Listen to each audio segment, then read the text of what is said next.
Quand on étudie écoute Israël, il faut le comparer, il faut le rapprocher de Jérémie 31. Dans Jérémie 31,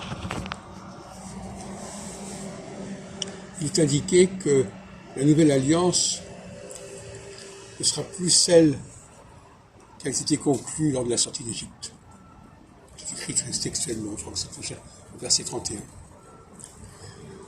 Donc, ce ne sera pas sur la base des 10 commandements, parce que les commandements ont été formulés lors de la sortie d'Égypte. Ce sera sur notre base. Et l'autre base, c'est à mon avis l'astrologie. Pourquoi ?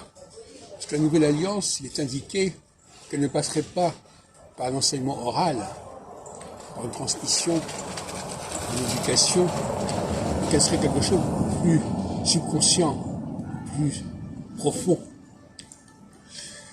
Et d'ailleurs, en 68, quand j'avais été en Israël, j'avais déjà signalé que l'astrologie était la clé de la Bible. Donc, relisez Jérémie 31, vous verrez que ça rejette ce qui a été conclu lors de la sortie d'Égypte. Et par conséquent, ça rejette aussi le livre de l'Exode, qui est marqué par la sortie d'Égypte.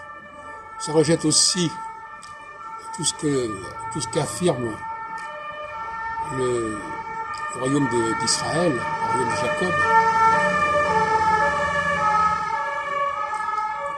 Et finalement,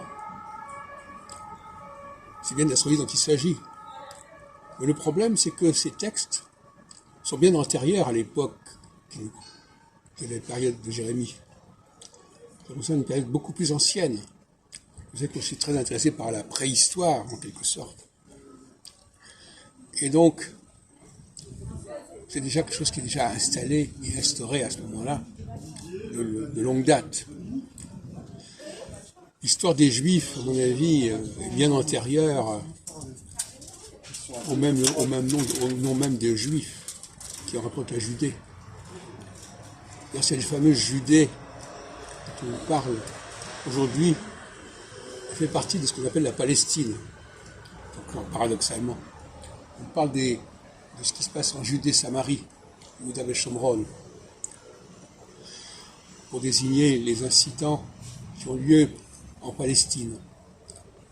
Parce que paradoxalement, les Hébreux qui sont installés en Palestine n'ont pas occupé la Judée-Samarie. Ils ont occupé le littoral qui était plus riche, le littoral qui était plus accessible par les bateaux, mais en même temps, ils ont laissé de côté la Judée et la Samarie, qui est le couple Judée-Israël. Parce que la Samarie, c'est un morceau du royaume d'Israël, à l'époque de Salomon.